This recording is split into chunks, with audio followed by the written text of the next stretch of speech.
Disclaimer: Harry Potter is a genus-1 topological surface homomorphic to J.K. Rowling. Parts of this chapter are quoted from Harry Potter and the Half-Blood Prince. Hermione was worried that the hard part of the operation would be finding a ley line she could access.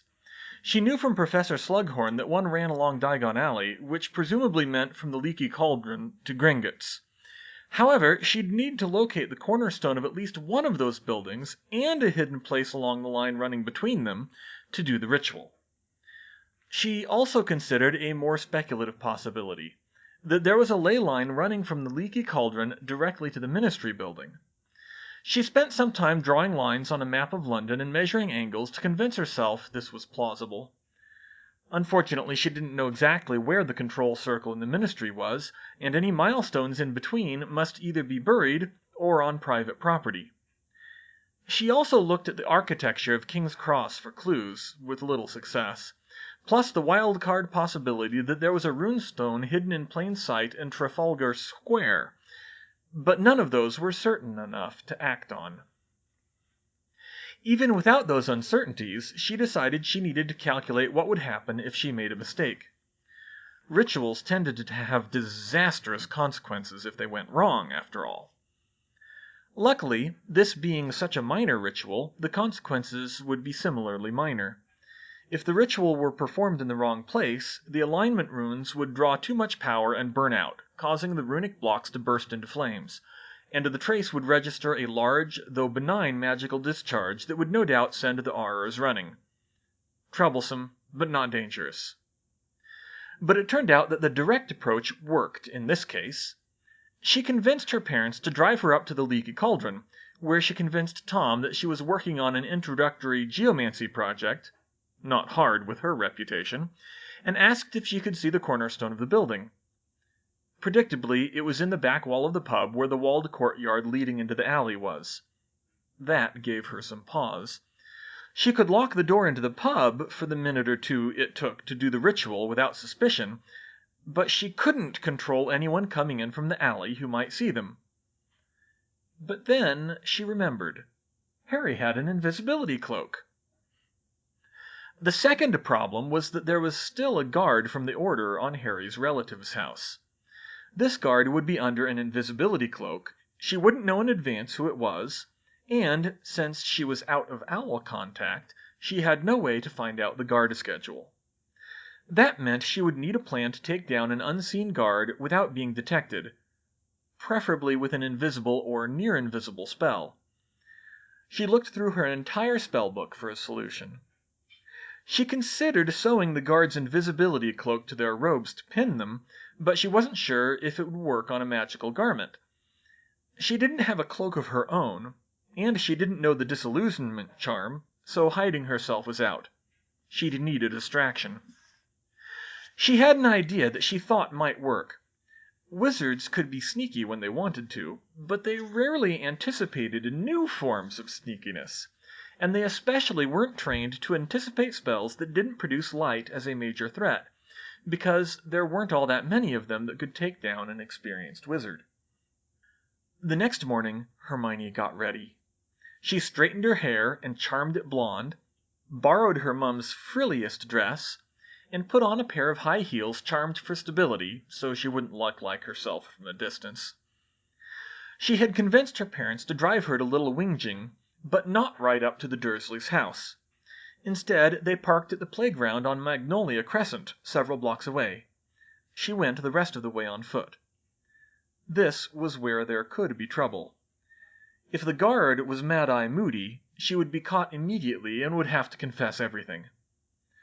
If it was anyone else and they caught her, she could probably talk her way out, but she suspected they would be too wary for her to get Harry out. After all, they would be watching out for imposters, wouldn't they? But with anyone but Moody, she thought she had a good chance of getting away with it. She casually walked down the street, trying to keep a different gait than her usual one.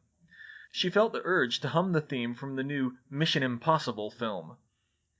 When she was still several houses away from the Dursleys' house, she stopped and pretended to examine a hedgerow. Then, carefully concealed, she raised her wand, laid it across her opposite arm, and threw a lot of power into a new spell of hers. Ekio Okonos! An ultrasonic wave raced down the street and struck the face of number 4. Any invisible object there would shimmer in the air with magic due to echolocation. It could be detected, and it could be blocked. But since it was different from the hominem revelio that any other wizard would use, they probably wouldn't be prepared for it. And here was the clever part. The shimmer would be emitted from the surface of the detected object. That meant, unlike with hominem revelio, the person under the invisibility cloak wouldn't notice anything wrong. It worked. There was an invisible figure standing idly in the Dursleys' yard. The next step was trickier. As far as she could tell, she would have to cast all her spells from outside the property line to avoid tripping the trace on Harry. There were a lot of unknowns here, but she was going for it. She cast a supersensory charm on herself, which would give her enhanced hearing for a limited time. It wouldn't help if the guard was smart and silenced their shoes, but it could give her an edge. She walked past the house, continuing on her way. She wasn't challenged. Then she judged the angle, pointed her wand backwards along her forearm, and created her distraction. Draconis Venet! Throwing a pebble in the other direction, or the equivalent, wouldn't fool the guard like in the movies. At least she hoped it wouldn't. But a repeated rhythmic thumping that sounded like the footsteps of Tyrannosaurus coming from the wall of the house underneath Harry's window? That was worth investigating. All of the spells she had cast so far had been sound-based, so they didn't produce any visible light, which gave her the advantage. When she suspected the guard had turned away to investigate the thumping, Hermione spun around and cast Ekiokonos. There they were. Without hesitating, she snapped off, Stupefy! She heard the cloaked figure collapse to the ground. Mission accomplished. She needed to hurry. She didn't know how long she had before a shift change or something. She canceled the supersensory charm, ran up and pulled the invisibility cloak off the guard. It was Emmeline Vance. She felt strangely relieved. She'd worry for the country rather a lot if she had outsmarted an Auror so easily. Sorry, Miss Vance, she said, and pulled the cloak back over her. Hermione rang the doorbell, and a tall, thin, horse-faced woman answered it. May I help you? She asked. Hello, Mrs. Dursley. I'd like to speak to Harry, please. Harry? Mrs. Dursley scowled. There's no Harry here. Hermione frowned. There was no reason for him to be away from the house. Are you sure about that, Mrs. Dursley? I'm a friend of his from school. The woman paled. Oh, it's one of you lot. What do you want him for? To take him out on holiday. What? But he's supposed to stay here for 2 weeks. The protections or something. I'm sure he can come back for 1 day a week or something, Mrs. Dursley, but I need to do this for his safety. He's too easy to find with the Ministry's tracking spell on him. I don't think we should be letting just anyone in the house. Hermione cocked her head and sighed, drawing her wand. Do you really think you can stop me, Mrs. Dursley? A bluff. She couldn't cast spells on the property, but Harry's aunt didn't know that. Mrs. Dursley backed away in fear and called up the stairs. Harry, get down here! There was a light thump of something descending the stairs, and Harry appeared. What is it, Aunt Petunia? He asked. Hello, Harry, Hermione said brightly. He looked at her in confusion. Do I know... Whoa, Hermione? Yes, Harry. No way. He drew his wand suspiciously. You don't look anything like Hermione. She sighed again. A topological space is defined as a set of elements X and a collection of subsets of X, tau, such that the empty set and X are subsets of tau. Any union of members of tau belongs to tau, and... Okay, it's definitely you, Harry said. But why do you look like that? Because I'm in disguise. I'm here to get you out of here.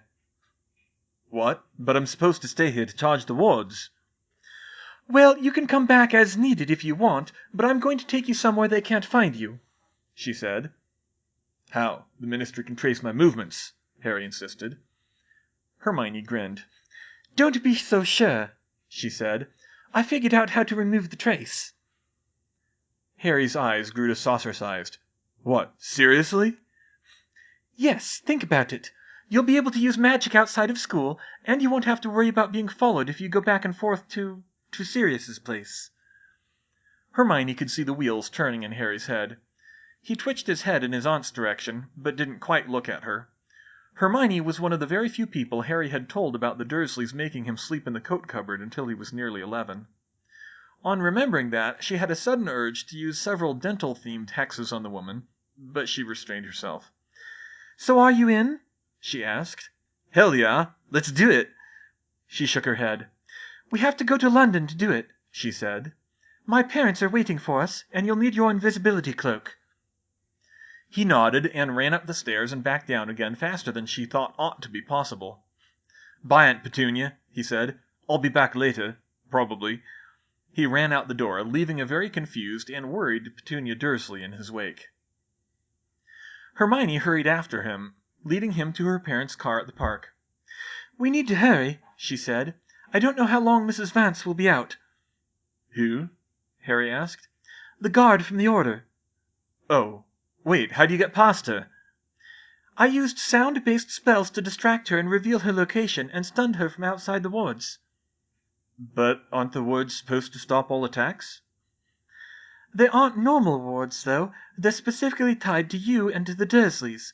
I didn't mean you any harm, so they didn't stop me. Probably. Probably, Harry and her parents said in unison. I was guessing. A lot. But I thought it was worth trying to get you out of that prison. Wow, Harry said. Thanks a lot, Hermione. I mean, it's only 2 weeks, but it's still really nice of you. So, how did you get the trace off yourself? She grinned at him. I divided by 0. What? Well, it was more complicated than that. It took a few pages of trigonometry to figure out how the trace fixes your location. I used some runes and a few incantations to basically force the trace to return a divide by 0 error, which overloaded it. Although it does make you unreachable by owls for a month, so you'll want to stick to your mirrors to talk to people. Whoa. You don't think we'll get in trouble for this, do you? Hermione laughed. Harry, you're the chosen one now. The Ministry will let you get away with anything. Besides, we're only in trouble if we get caught. Vance was not at the Muggle Prime Minister's residence, my lord, Rowell said. Our Hestia Jones was there instead. She got away, but she won't be holding a wand again any time soon. He produced a mangled human arm and laid it down before Voldemort's feet. Voldemort raised one scaly eyebrow at Rowell. I suppose that achieves the goal of having one less wand on Dumbledore's side, Rowell, he hissed. But be thankful I am short of good wands myself. I expect cleaner work in the future. Yes, my lord. Thank you, my lord, Rowell said hurriedly. You said Vance would be on guard and would be vulnerable, Severus, Voldemort inquired. Can you explain why your information was inaccurate? There was always a chance that the Vance would trade shifts, my lord, Snape said. I had thought that, as she was assigned to a double shift, she would be more vulnerable, but the schedules are never entirely certain. As it happened, Vance missed her check-in from Potter's residence for reasons to which I am not privy. Potter? Voldemort said with interest. Was there some incident involving him? I can offer only speculation at this point. However, I will continue to make inquiries. See that you do. What of Dolohov? He is recovering, my lord, although I admit that my healing techniques have made little difference. I now have an approximate idea of what the curse did to him, and I project another 2 weeks before he can return to duty. He is mostly lucid now, if you wish to speak to him. Very good, I will. I need his contacts at Durmstrang, and perhaps with his memory, Rookwood can recreate that curse too. Harry relaxed at the Grangers' house once their trip was over, idly casting simple charms, just to prove to himself he could. He suggested they could visit the Weasleys too, but she declined. I'm sort of grounded for almost getting killed. Again. Harry eventually wheedled out of the Grangers that Hermione had threatened to run away from home to keep from being sent back to France, which made him very uncomfortable, both for prying and because she'd done it mainly for him. He appreciated the gesture, but he didn't want to break up her family. At Hermione's behest, he had sent Hedwig to the Weasleys with a letter giving a vague but hopefully non-troubling excuse as to why he and Hermione wouldn't be reachable for the next month. Fortunately, there was a loophole in the ritual. He told them to address any post to "Care of Daniel and Emma Granger," and Hermione's parents would ensure it got to him. She also told him to call Sirius on his mirror before the Order started panicking. So you need to break the oxygen molecule apart and attach each atom to a nitrogen molecule, she explained. If you look at the bond structure of the molecules, you can abstract it to this geometric structure. Wait, how does that work? Harry asked. Hermione had decided that since Harry could use magic now, it was time she started teaching him her spells to rearrange atoms.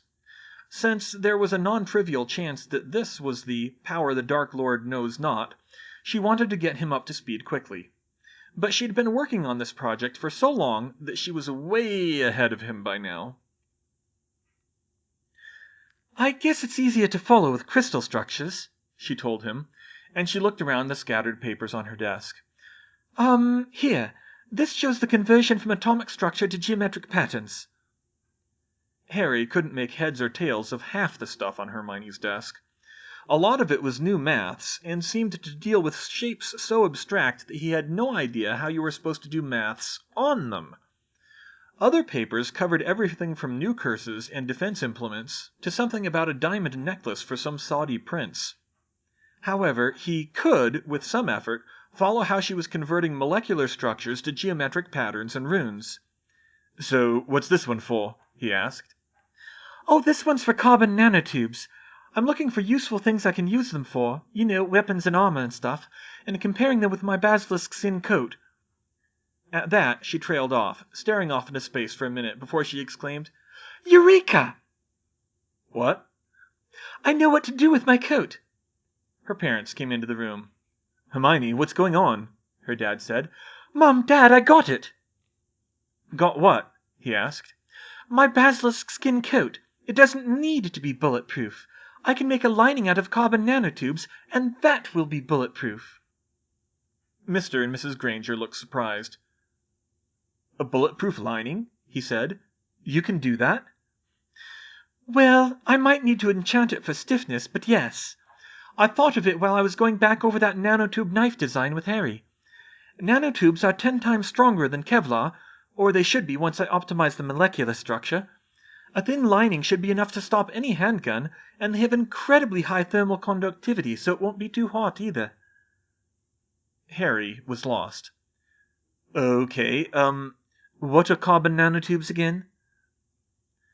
Predictably, Harry got an earful. Hermione showed him a bunch more diagrams of molecular structures and talked about things like lattice vectors and crosslinks, a lot of which continued to go over his head. But the gist of it was that if you rolled graphite into microscopic tubes, it became ridiculously strong. Muggle scientists had spent years studying them, and were just beginning to understand how to make them. But since Hermione could rearrange atoms, for her, it was Tuesday. So, would that stop curses too? Harry asked. Like if you wore it under a shirt? I doubt it, she said. It's a good idea, but most curses physically strike one's clothes and still affect their victims, even through thick cloaks. It'd have to be magically resistant to stop them. Oh, right. But didn't Voldemort conjure a physical shield to stop one of Dumbledore's curses? Hermione's eyes widened. You're right, he did. Maybe if it's an actual shield held apart from your body it would work. Maybe even against the unforgivable curses. And since nanotubes are so strong and light, I've got an idea. I'll need more carbon, though. Dad! What? I need charcoal. Hermione never learnt the details of what had happened with Emmeline Vance and Hestia Jones. Harry insisted she wouldn't take it well, despite the fact that she had accidentally probably saved Emmeline's life. She did learn about the murder of Amelia Bones, and the bridge collapse and the giant attacks in the West Country, however. Those had hit the Muggle news, under Muggle-worthy excuses, of course. For her personally, though, breaking Harry was just the start of a frightfully busy summer. She had to get through her algebraic topology and differential geometry textbooks. She probably wouldn't finish those by September, but thought she could by Halloween. Meanwhile, she tried dozens of different molecular structures of carbon nanotubes to figure out which one was strongest. Midway through that, she made a major breakthrough. She discovered she could draw the molecular structure in a computer-aided design program and print them on cardstock to test them faster and more accurately. Go Muggle technology! She quickly realized that technique would be equally valuable for Archimedes' jewelry and would significantly improve her ability to produce new and non-standard gem cuts. Her repertoire was expanding significantly in that area. A book on crystallography had taught her about color centers and other crystal defects to make green, brown, and black diamonds, and several desirable types of quartz, often using the same technique she used to turn glass violet. The only things people were asking for frequently that she was still having trouble with were pink diamonds and emeralds. As for the carbon nanotubes, she was working on a knife that she could keep in a boot or something, like in the movies. Because they were so much stronger and lighter than steel, she wrapped a layer of them around a tungsten core for ballast, resulting in a grind as thin as a razor blade, far thinner than would be possible with a steel blade of that size, and sharpened it to a molecular edge, 3 times sharper than broken glass. She made a few unremarkable attempts at first, but once she got the kinks worked out, it worked brilliantly. The hardest part was keeping the edge sharp. Even nanotubes wouldn't hold a molecular edge under heavy use. A few simple runes would take care of that, along with others to protect against fire and acid, the nanotubes' weaknesses, but the nanotubes were too tough to carve into. She made superfine threads of gold and magically wove them directly into the nanotube structure, where they would be visible, but almost impossible to erase. She only needed a tiny amount, and the computer-aided drawing program was again a big help. When she put it all together, she had a beautiful and delicate-looking stiletto, jet black and all of a piece, with the addition of deadly cutting edges to the original medieval design. It was so strong that it went through a stake like a cleaver when she swung it hard enough, but so precise that she could literally split a hair with it. She made its sheath out of nanotubes as well, since she didn't trust anything else to hold it safely. "I christen thee the Black Blade of Buckminster Fuller," she said when she was done. "I think you might be having a little too much fun with this, Hermione," Mum said. "Maybe." But Hermione was just getting started. She revived her magical railgun rig to test carbon nanotube bulletproof sheets. For these, she spun the nanometer-sized tubes into still microscopic threads and wove them into a many-layered fabric, all with computer-aided design patterns and runes to guide the magic.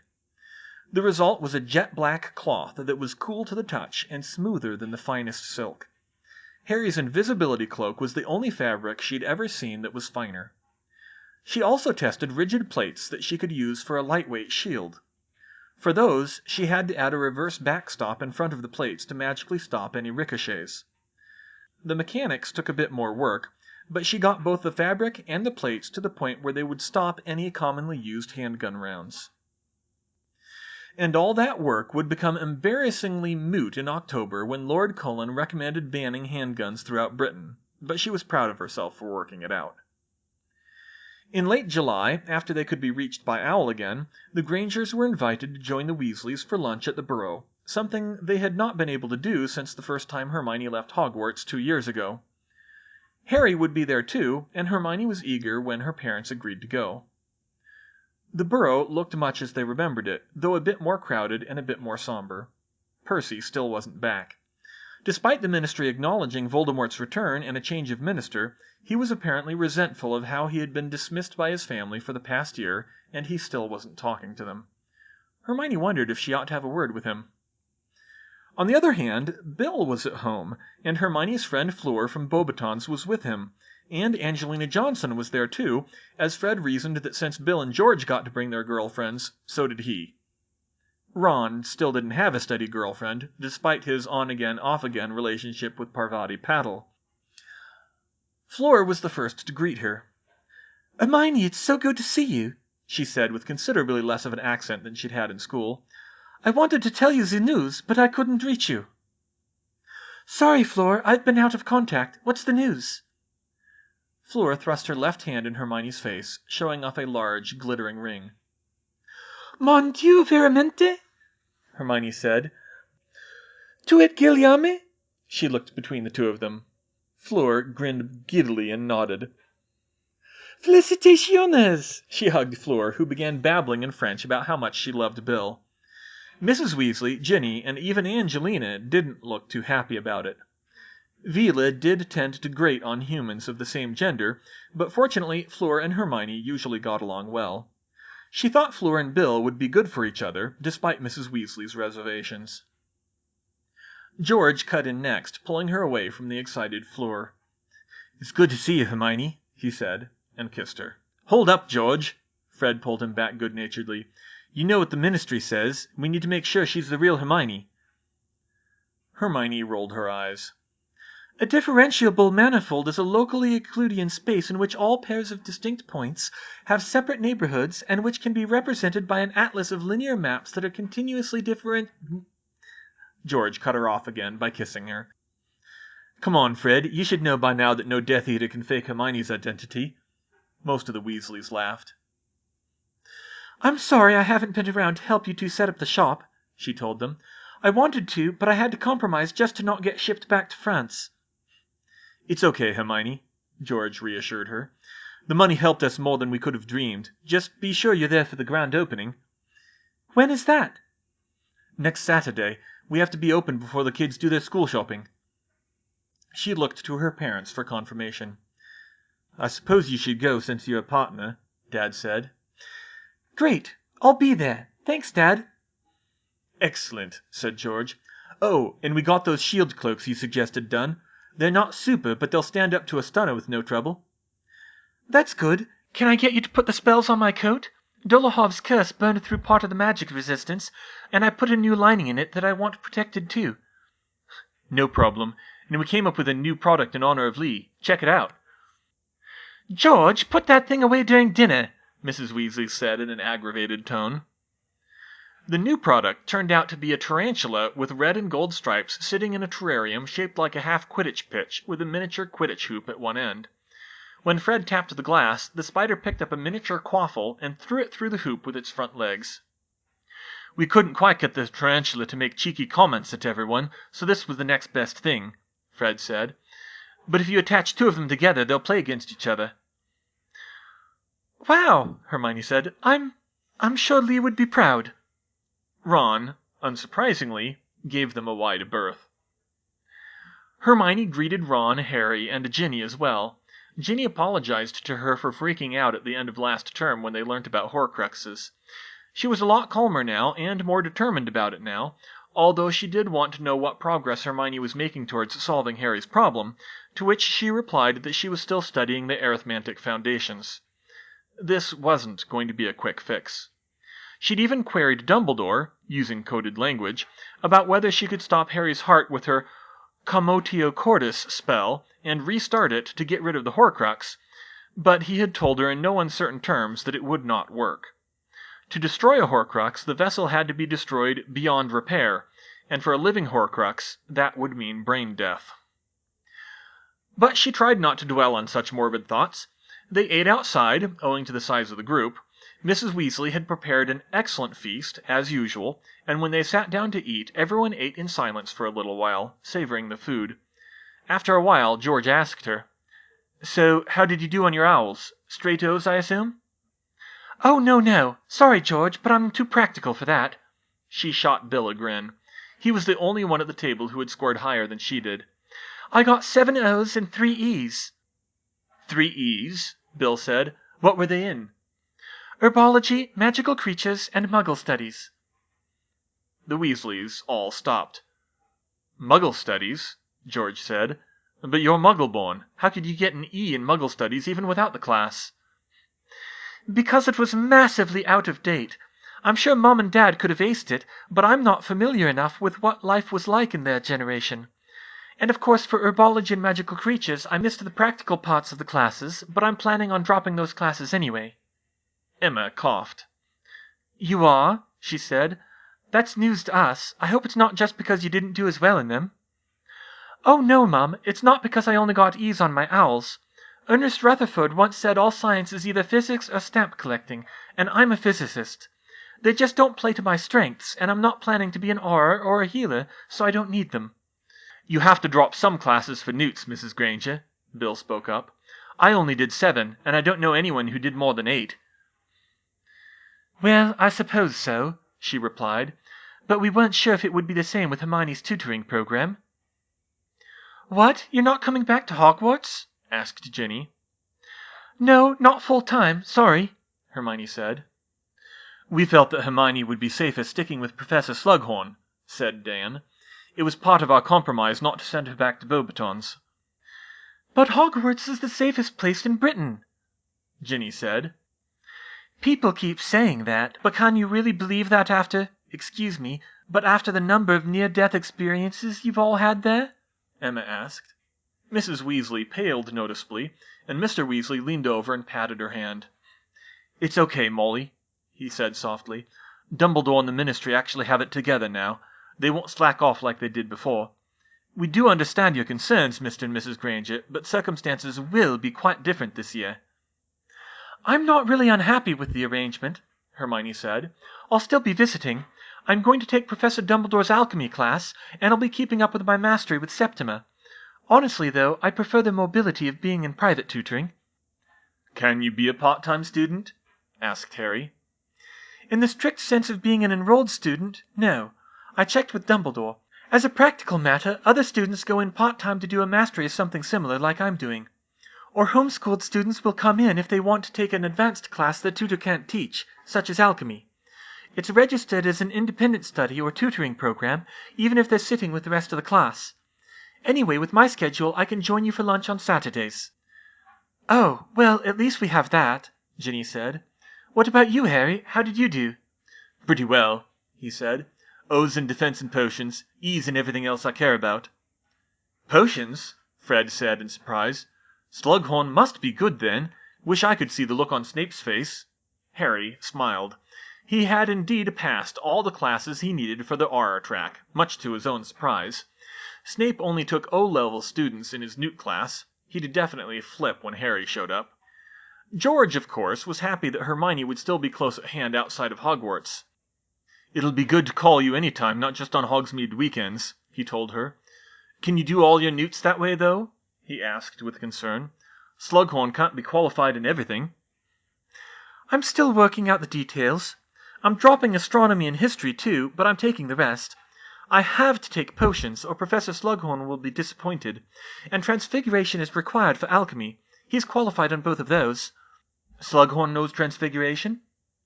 "Yes, he's really good at it. He claims he even turned himself into an armchair to hide from Death Eaters. Then half the Order is qualified in defense." "I'll be helping you with that, Hermione," Mrs. Weasley cut in. "I don't want to impose, Mrs. Weasley. I'm sure Remus would." "Of course he will, dear, but I insist. After the Ministry, I told Fred and George I'd be giving them a few lessons whether they like it or not."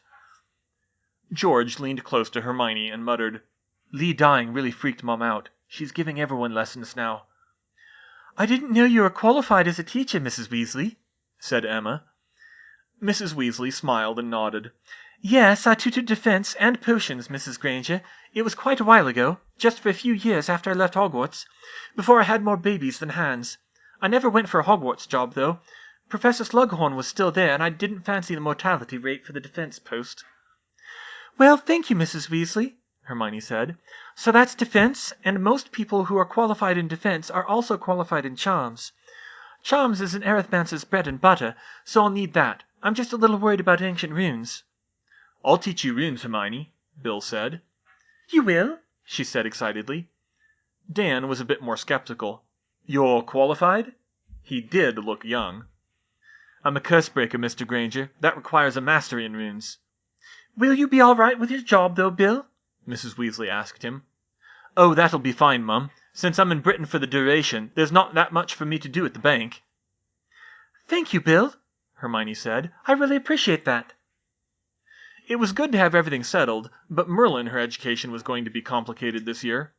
She'd be taking 2 classes with Professor Slughorn, 2 with Remus, with Mrs. Weasley's help, 1 with Bill, 1 with Dumbledore, and 1 with Septima, and in at least 3 different places.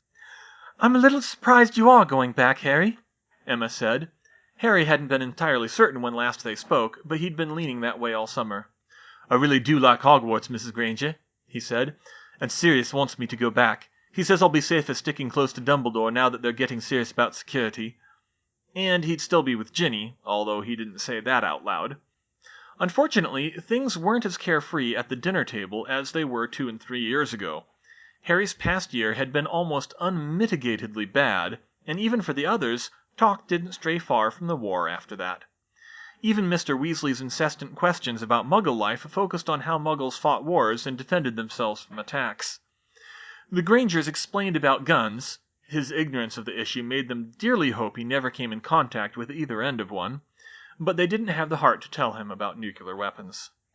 The various attacks that had happened that summer were discussed. Amelia Bones, the head of the DMLE and probably the most solid candidate to replace Fudge, had been murdered at the start of summer, something the Weasleys placed squarely on Fudge's shoulders for his incompetence, which forced them to replace Fudge with a sketchier RR named Scrimgeour. Hestia Jones, RR and Orator member, was crippled by losing her wand arm. And old Mr. Ollivander had been kidnapped right out of his shop, presumably as a strategic asset. A lot of his stock had been stolen too, and his family had moved to Hogsmeade, only coming back to sell wands to the new first years under heavy RR guard. In other words, they said, things were starting to get bad, like last time. After supper, the Grangers needed to start driving home soon, but before they left, Dan wanted to squeeze in the obligatory father-daughter's boyfriend talk with George. Hermione and Emma hadn't shared all of their girl talk with him, but he could see that his daughter and George were very close, and he couldn't very well pass it up. He dropped enough hints during lunch that Mr. Weasley saw what he was doing and was eager to cooperate. "So I need to help clean up here," he said with a wink. "George, why don't you show Mr. Granger my collection of Muggle gadgets in the shed? Maybe he can help organize them." George gave his father a funny look, but he could tell he was holding firm, so he went along with it. Hermione shot her father a warning look. She had anticipated this and told him to be nice. George had, after all, rushed to her side to save her from murderous thugs and lost his best friend in the process, so he couldn't be that bad. Dan found that Mr. Weasley's favorite items to collect seemed to be electrical appliances and gadgets, which he seemed to understand far less than the head of the Misuse of Muggle Artifacts office ought to. None of them were really dangerous by themselves, because the burrow didn't have electricity, but Dan did feel the need to point out several that should definitely not be hooked up to electricity, because they were in no condition to be used safely. Once that was done, he could get to the real discussion. "So, George," he said, "what are your intentions towards my daughter?" George quickly considered his options that wouldn't make either Dan or Hermione mad at him. "Well, Mr. Granger, I care deeply for Hermione, and I want to stay with her for as long as she'll have me. And I don't think I can say more than that, because I don't think anyone can tell her what to do at this point." "Ah," he replied. "Unfortunately, I think you're right. Heaven knows Emma and I can't control her anymore. But I'm a dentist with a teenage daughter. I've been looking forward to making this speech for years. You see, this is the part where I'm supposed to threaten you with a root canal without anesthesia if you hurt my baby girl. But honestly, and don't repeat this to either of them, Hermione scares me more than Emma and her father put together ever did. I'm not sure myself what she's capable of anymore." George smiled uneasily. Fred had been teasing him for a year and a half that he was in over his head with Hermione, but he was starting to think it might be true. "So you've noticed too," Dan flashed him an evil grin. "No father enjoys seeing his little girl grow up like this, but I think Hermione is sensible enough to handle a relationship with a boy. Emma certainly thinks so. Just remember, George, I'm pretty sure my daughter has invented a spell that can do a root canal by now, and she got that from me." Yep, he was doomed. During the summer, Apparition was a flexible independent study course taught by a ministry instructor. Most students, even though it wasn't required, took the course at Hogwarts in their 6th year, where the 12 lessons were normally done in 12 weeks. Hermione wanted to pass the apparition test as soon as possible after her birthday, so she arranged to do it in 6 weeks. The ministry instructor, Wilkie Twycross, was a small, unassuming man with wispy, transparent hair. He was also a pretty lousy teacher. Oh, sure, the official ministry course materials had serious problems too, but while Mr. Twycross was very gifted at apparition and very enthusiastic, He couldn't seem to explain it much better than parroting the guidelines. "The most important things to remember when apparating are the 3 Ds," said Twycross. "Destination, determination, deliberation. Step 1. Fix your mind firmly upon the desired destination. Step 2. Focus your determination to occupy the visualized space. Let your yearning to enter it flood from your mind to every particle of your body. Step 3. Turn on the spot, feeling your way into nothingness, moving with deliberation." When Hermione tried it, nothing happened. It normally took a while to get any results, Mr. Twycross said, but she suspected it was not least because he wasn't really explaining how to do it, besides repeating the 3 Ds and making offhand comments, not really explaining how to do the actual spell. Plus, destination, determination, deliberation was a terrible mnemonic. Too many syllables, and too easy to get mixed up. The Ministry issued a pamphlet, Common Apparition Mistakes and How to Avoid Them, was more informative despite adhering to the 3 Ds paradigm. A book on magical transportation from Flourish and Blots was even better. If you lacked destination, she learned, you could wind up anywhere. In other words, if you were distracted and thinking of some other place than your intended destination, you could wind up there instead, or even halfway between them. If you lacked determination, that is, if you did not visualize, though it was more feeling than seeing, yourself at your destination sufficiently well, you could splint yourself, leaving body parts behind. This wasn't as disastrous as it sounded, but it was still very unpleasant, and it could have severe complications for something as simple as someone grabbing your arm when you apparated. And if you lacked deliberation, you'd fall flat on your face. The turning on the spot part was, in a sense, the wand motion for apparition, but it was described in non-standard terms. Deliberation wasn't actually that bad a name for it. It required a steady pace. If you rushed it and turned too fast, or if you hesitated and turned too slowly, the spell would fail. Fortunately, this failure mode usually meant only that nothing would happen, rather than winding up in pieces. The way the book described the spell sounded an awful lot like the Muggle understanding of wormholes, although wormholes as understood by general relativity couldn't actually transport anything. They would collapse the instant any particle tried to pass through. She had a feeling that would be important. By her second lesson, Hermione had a list of questions for Mr. Twycross. She resisted the urge to open with why it was the 3 Ds and not something easier to remember like the 3 Ps for place, person, and pacing, or the 3 Ts for target, totality, timing, or even ABC for aim, body, caution, none of which were particularly good, but all of which would have been better than the 3 Ds. Instead, she had more pressing concerns. "So, Mr. Twycross, when you apparate, what stops you from appearing where another solid object already is, like a wall? Well, I guess if you visualize your destination, you'd know there's a wall there, but what if a person is standing there, or if you apparate to a wood and land where a tree is?" That was her most worrying concern. In The Star's My Destination, the one Muggle story she knew where a science fiction version of apparition was used, such a collision resulted in an explosive reaction of the intersecting atoms. Since the Ministry literature didn't mention it, she assumed it wasn't a serious issue. "What?" Twycross said. He looked momentarily stunned to be asked such an advanced question, but he soon collected himself. "Such collisions are rare, Miss Granger, and they are not particularly dangerous. In apparition, you don't merely appear in place, you see. When you examine the magic very carefully, you will find your form expands from a particular point. But that point cannot be inside a solid object, or in water for that matter.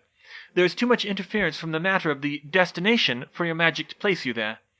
Instead, it will bounce you to the next spot where there is enough space to appear." Well, that was one problem solved, and it lent credence to her wormhole theory. It also explained the cracking sound of apparition. It was simply displacement of air. She wondered if that still applied if you deliberately tried to apparate 1,000 feet underground or something, but she didn't think anyone would be crazy enough to try it. "What about the problem of relative motion at different latitudes?" she asked.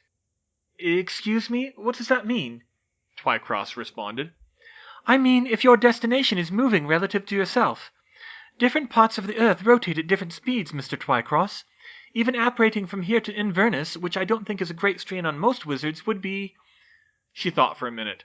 She wasn't certain what the latitude of Inverness was, so she had to estimate. Maybe 80 to 100 miles an hour difference. Would it really? He said in surprise. I had no idea. Obviously, if you visualize your destination properly, it never causes any problems. The magic takes care of it. That did make sense, although she had to wonder if the relative velocity problem was why apparition over long distances was so difficult.